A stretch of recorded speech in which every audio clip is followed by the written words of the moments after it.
what you expect, nigga, switch perspectives. You know she got objectives, no one in trying to lecture. Don't let that shit affect you, just let the bros protect you. In the end, flip the script, she must be glad she met you. Yeah. See, now I'm feeling masculine. Welcome back to Opinionated the Podcast, Season 3. I'm your host, Joshua Hicks, and alongside me, as always, is my brother from another mother, Reed Washington. And today, we had to bring him back for a second time because he just blew us away the first time. Bam is in the building. Bam, how are you doing, my brother? I'm good, brother. How you doing? I'm great to have you back, man. Glad to be back, man. Right. And we had to get you back on here just for the simple fact that, man, you touched us in a way that, you know, most guests usually don't, man. I mean, I found myself not being an interviewer that first time, but actually being like a student, and I was learning from you, man. So, you know, I want you to keep on shedding light on, you know, not only just reading myself, but our audience. So, with that being said, you know, off camera, after the first time we met, you were talking about the turtle and the rabbit. So, Can you just touch base a little bit on that? Yeah. So, you know, this is just kind of a little way that I look at things is, you know, most people have a rabbit mentality, you know, and you have a small group of people that have a turtle mentality, you know. So a rabbit mentality is just people that want to get to the bag fast. They want to get to success fast. Everything that they're looking for, they want to get to it real quick. You know what I mean? They run with the notion of life is short or tomorrow ain't promised and stuff like that. You know what I mean? And I get it in a sense, but you moving so quickly through life that you passing up everything that's alongside of you. So you got this tunnel vision, you know what I'm saying? Like y'all seen Biker Boys, you know what I'm saying? And when they hit that speed, you get that tunnel vision, you know what I mean? So, you know, with a turtle knows that he's gonna lose the race. You know what I mean? So along the road of going to the finish line, he can appreciate everything alongside of him. He can stop, drop off, and see something that, you know, that interests him, and talk to the person and see how it was created, see how it was made, and gain some sense of knowledge. You know what I mean? So even when he gets to the finish line with the rabbit, you know, the rabbit to be sitting there chilling, you know, having everything that, you know, maybe he feel like he want to have. You know what I'm saying? But feeling like he's successful because he beat the turtle. You know what I mean? But the turtle was coming with so much more. You know what I mean? You could sit there, you know, for example, if you're the rabbit and I'm the turtle, you know what I mean? And I say, hey, like, well, let's go teach a class. Yeah. You know what I'm saying? And once you teach your class, you're going to teach your class just how to fly through life. Mm-hmm. You know what I mean? But I'll be able to teach my class the knowledge that I gain along that road. So my class will get there faster than me, but with a lot more knowledge. Yes. You know what I mean? I think people need to kind of, you know, tap into that a little deeper to understand, like, it's okay to slow down in life. You know what I mean? Like, everything is not just go. You know, you got to learn how to slow down and appreciate stuff. Exactly. And I think just with our generation, you know, you're old school, but then you're kind of kicking in the new school era, you know, that new generation. And I think we're programmed like that in a sense. Like, you keep going to go fast, get it done, get it out the way. And I think we're taught to not appreciate the little things. And yeah, I mean, because, you know, we like, when you think about history, you know what I'm saying? Like, we kind of got this double Dutch mindset. You know what I mean? Like, we jump from thing to thing that kind of motivate us to do certain things. You know, so when you think about slavery or you think about history, you think about people they didn't have nothing. You know what I mean? So it's motivating you to go get something. Right. You know what I mean? You want to do something, you know, that your peoples didn't do. You know, but at the same time, like, you still didn't appreciate nothing. You didn't slow down. You didn't gain no knowledge or nothing. You know what I'm saying? Only knowledge that you gained was how to get to a bag. Right. You know what I mean? But you still don't know nothing about yourself. You know what I mean? That's the most important thing. Why is everything outside of you more important than you? And why do you think that, though? Like, why do you think, even if you see these young rappers, you know, young business people, you know, professional athletes, they get this bag, but they still don't know who they are. There's no substance. I mean, because it goes back to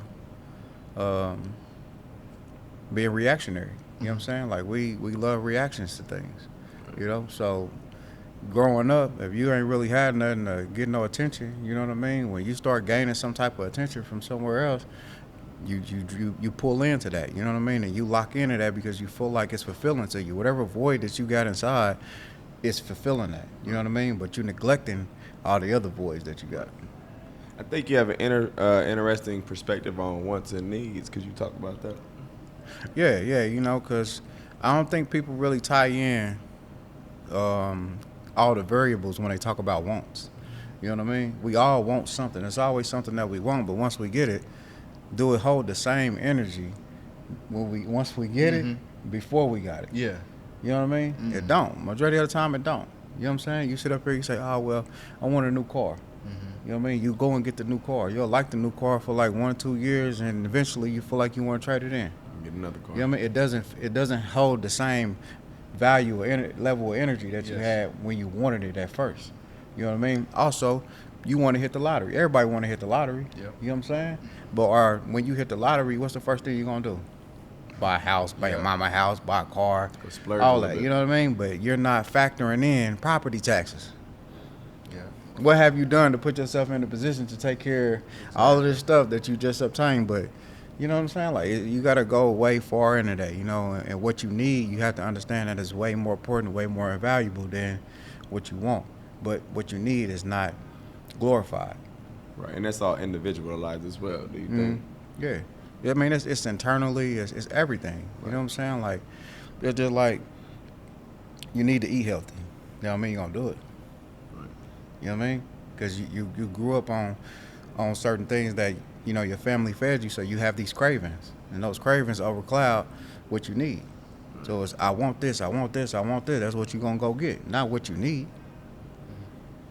And on the topic of need, you know, you have a family yourself.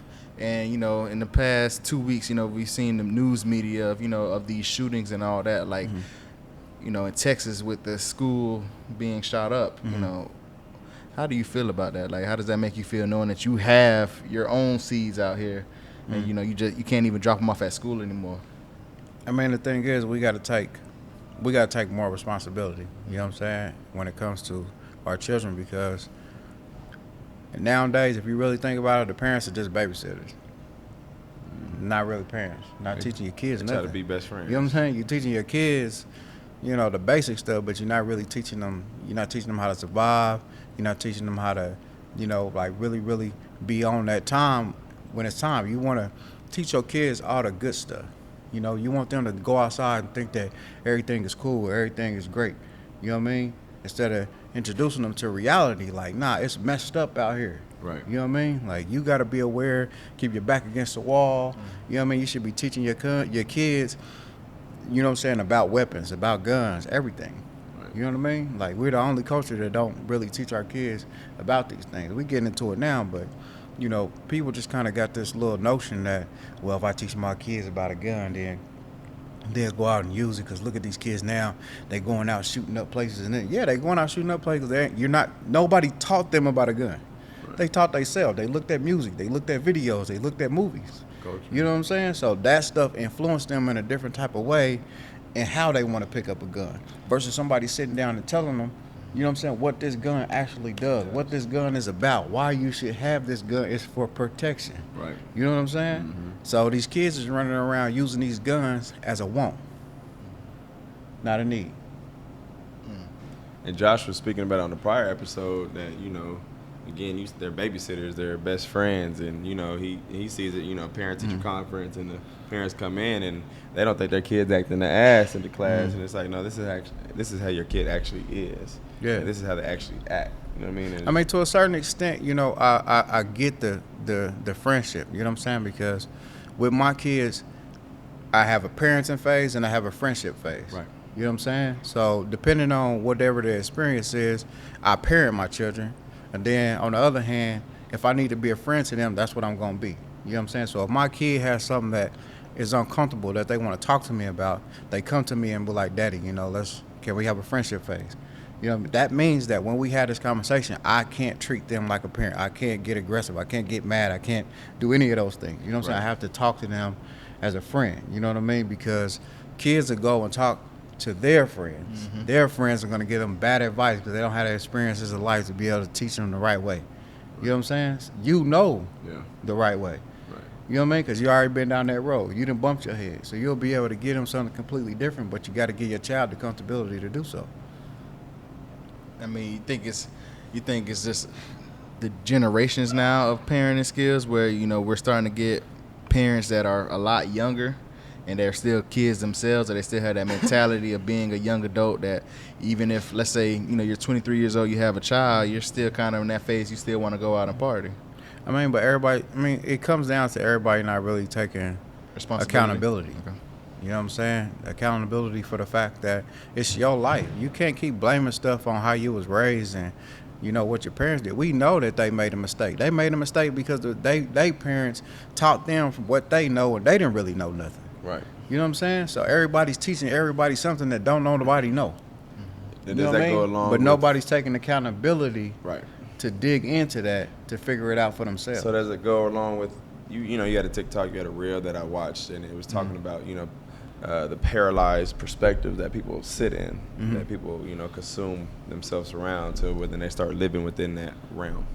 Yeah, you feel like you look at your family, you glorify your family. You know what I'm saying?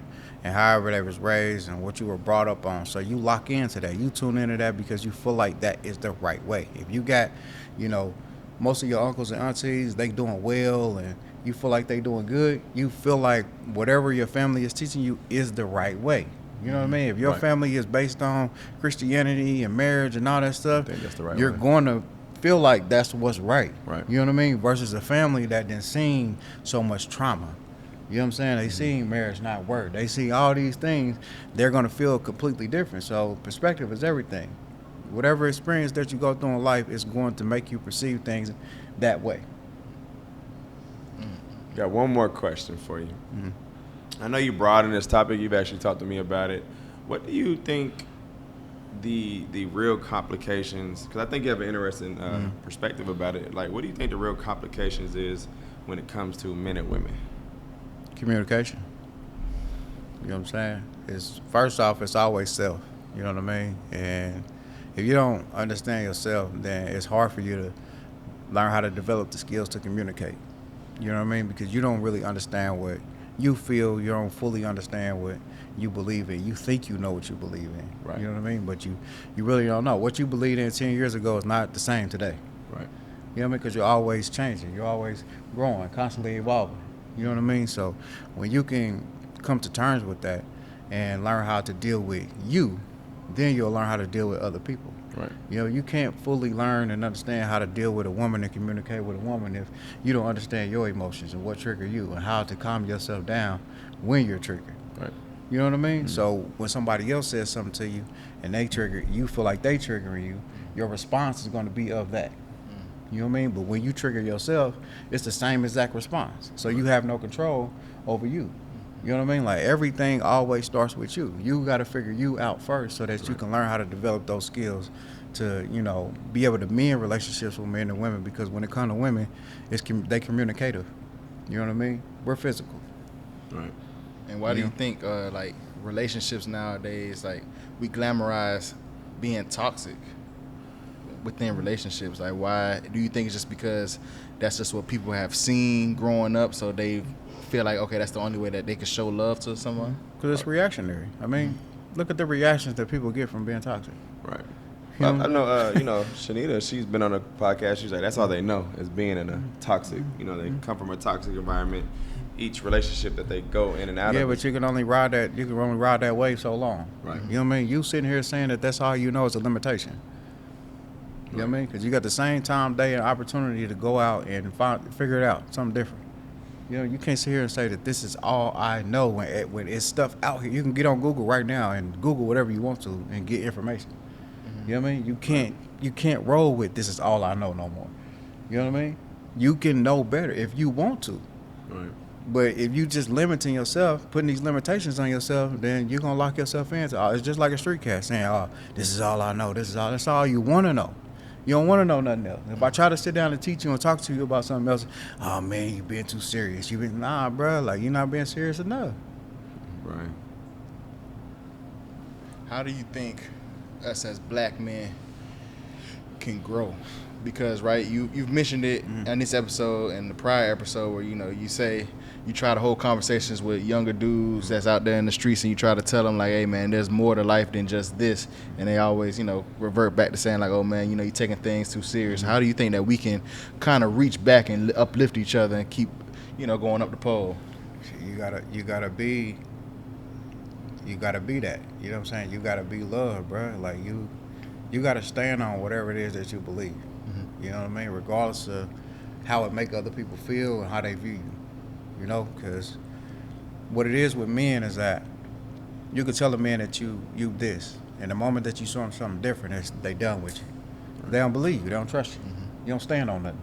You know what I'm saying? Men respect a man that stands on something, even if it's something that they don't even like or agree with.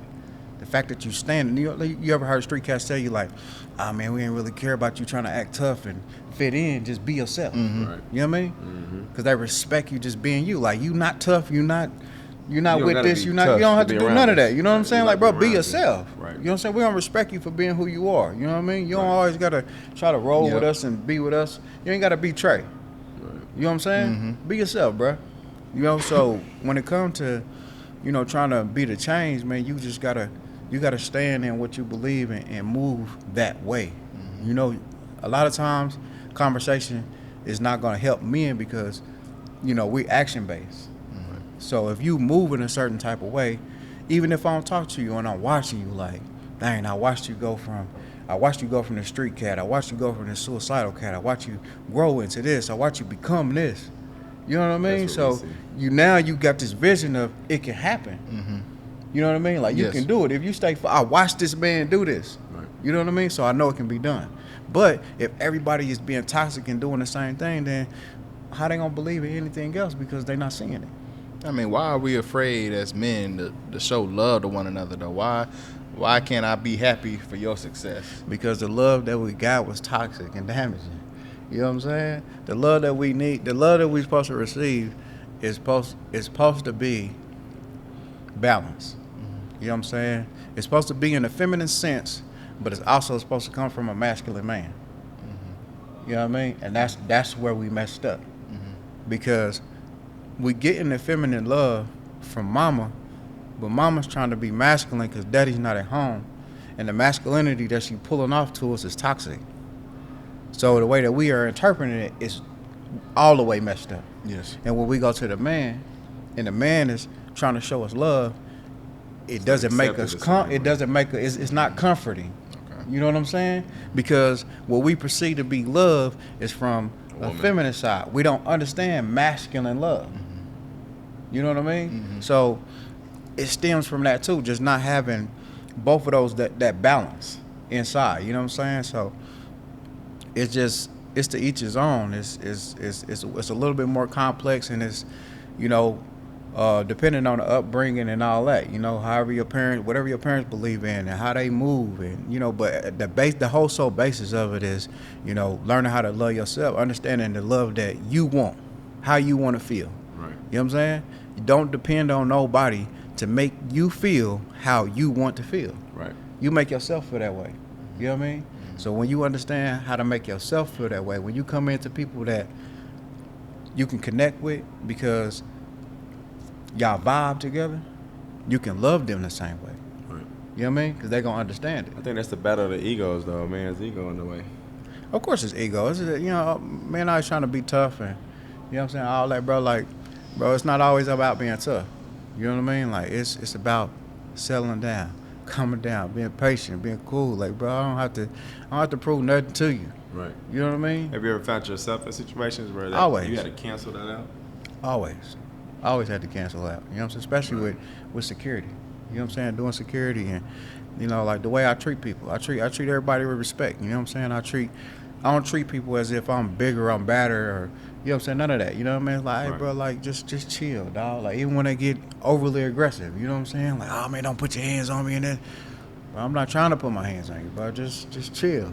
You know what I'm saying? Like, why do you think people so combative, though? You know like, they can't appreciate it's a defense mechanism. They can't accept that you're talking to them as a human being. Hey, you don't need to do this. Oh, why you in my face? Get out of my face. But that's one thing I've learned too. Like how you approach somebody is one thing. You know when they're all like hype and stuff like that. You talking to them like that kind of okay, cool. I could calm down in front of him. But see, even when they rowdy, right? You know what I'm saying? Even when they overly aggressive, man, don't put your hands on me, that. You know what I mean? Like, hey, bro, just chill, man. It's not, you know what I mean? It ain't that deep, cuz. I ain't gonna put my hands on you, you know what I mean? Just, you know, and even if they just get too wild, like, all right, just back up, just leave them alone. You know what I mean? Let them stay, leave them alone. You know what I mean? I'll go back over there in about 10 minutes, like, brother, you good? You straight? Right. You know what I mean? Because I'm giving them time to take a sip of his drink, chill out a little bit. You know what I mean? I'll come back to you, bro, you good?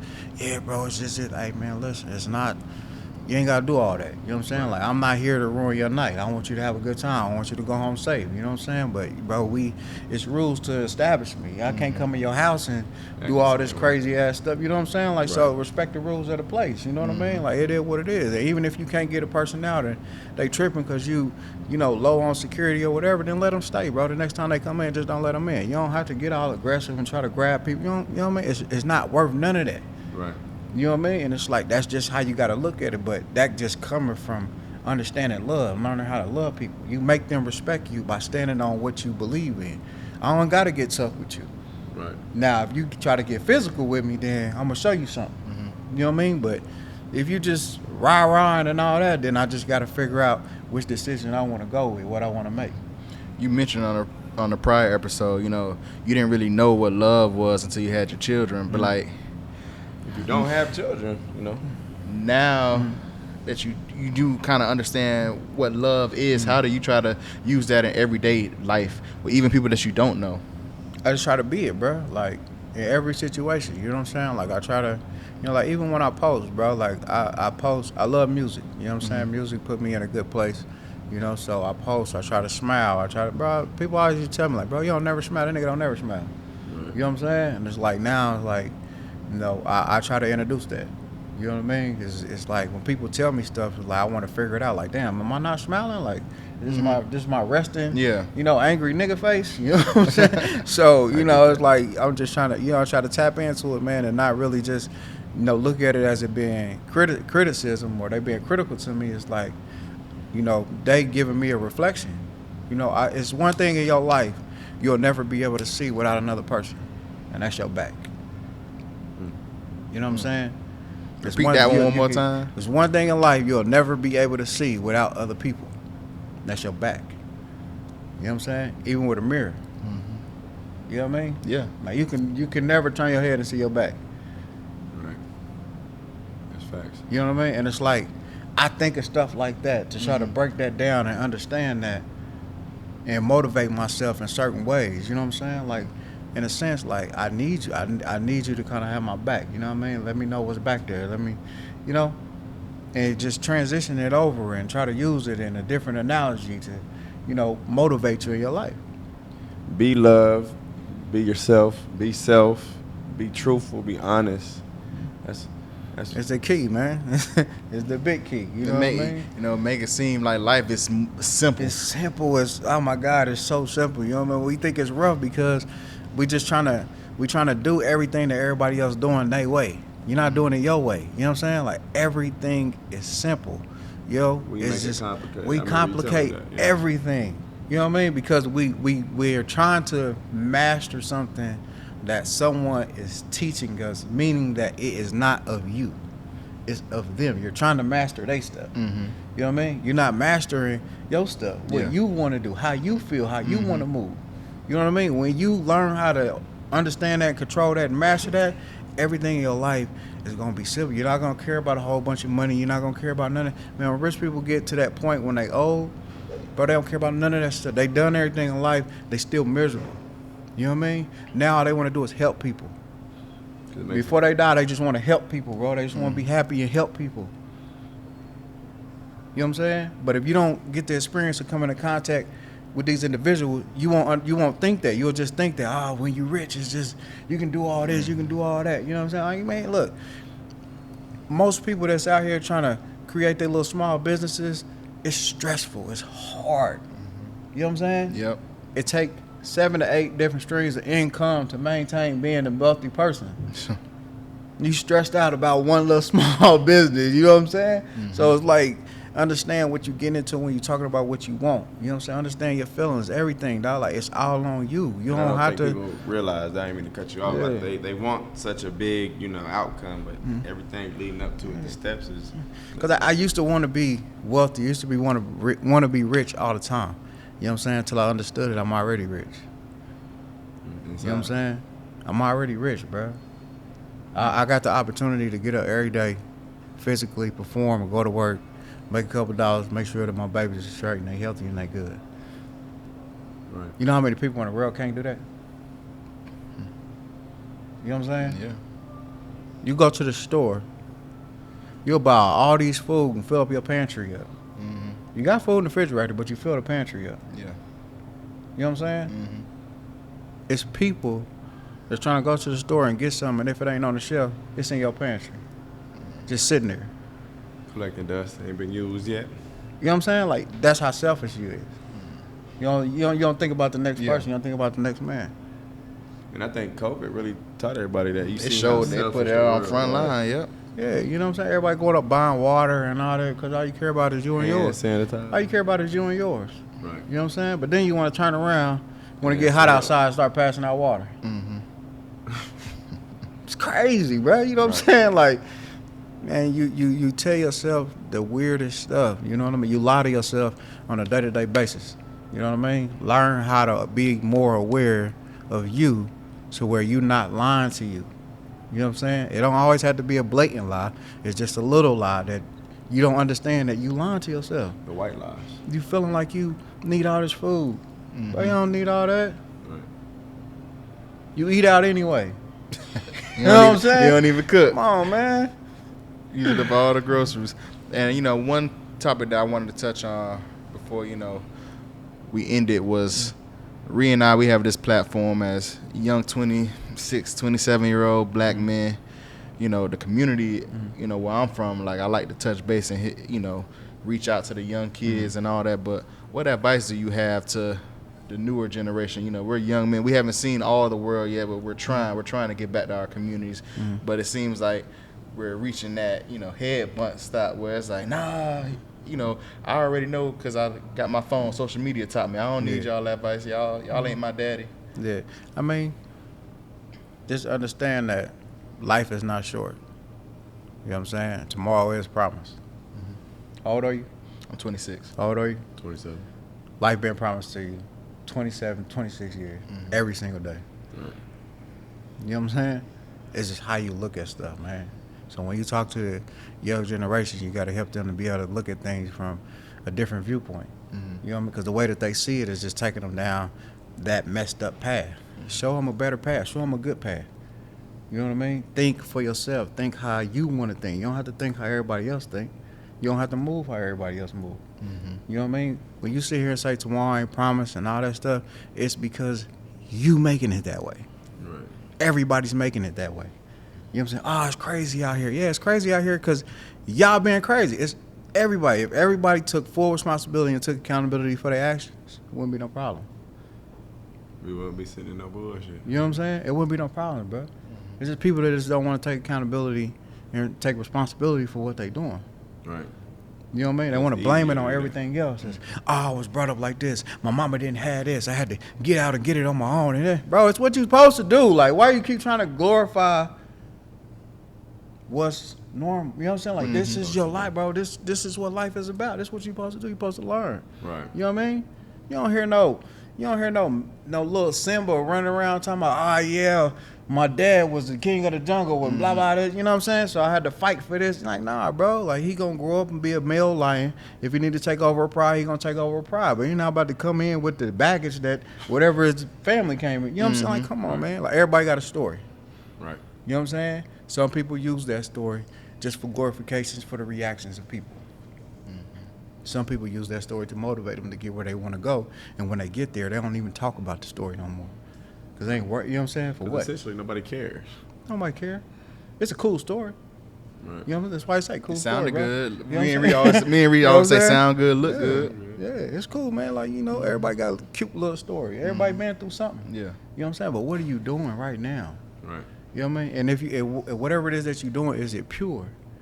Or do you have a hidden agenda behind it? You know what I mean? Yeah. Because people can feel when you being malice. It's facts.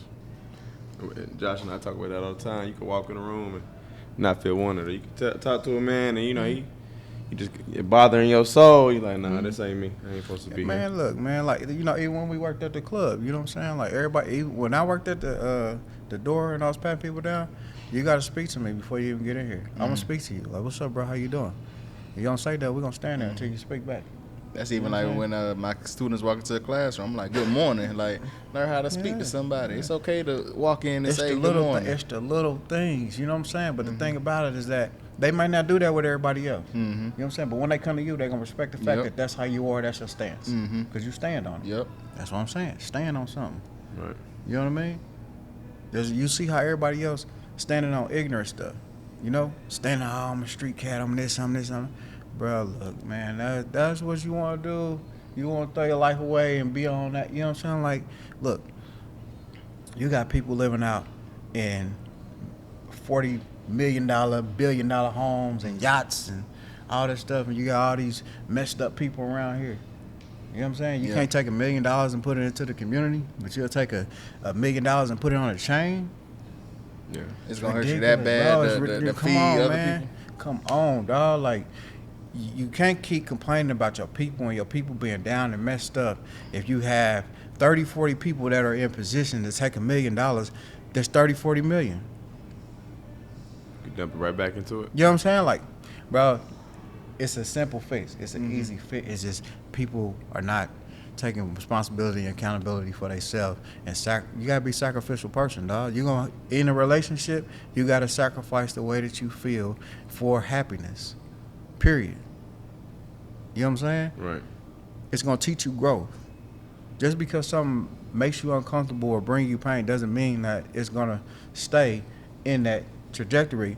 If you stay that way. You know what I'm saying? If you stay the same, then it's gonna stay that way. But if you know you in a constant, realm of changing, you can fix whatever, dog. Like, it's nothing out there that you cannot fix. I don't care what nobody say or what anybody try to get you to believe. It's nothing out there that you cannot fix. Because you the person that feels some way about it. Man, bam. I mean, you came in and put the icing on the cake. When I talked to you on the last episode, I just kept telling Ree, I was like, we got to get him back on here for a part 2 because there's no way I could leave KC without having your presence bless us once again. If you once again showed up and showed out, he's Ree Washington. I go by the name of Joshua Hicks. This wraps up another great episode of Opinionated the Podcast, Season 3. Love, always. Appreciate you, boss. Yeah, man. Always, brother. Appreciate you. Always. In a society where life is a copycat world and things become repetitive, I wish to stay uncommon. Social media has people comparing themselves to a fairy tale lifestyle, yet I remain to stay uncommon. You see, the battle between common and uncommon is an everlasting fight and an individual running from their true calling. We were all put on this earth to bless the world with our presence, but somewhere down the line we forget it's cool to not be like the next person and be uncommon. This week, you should know what to strive for, and as always, Sela.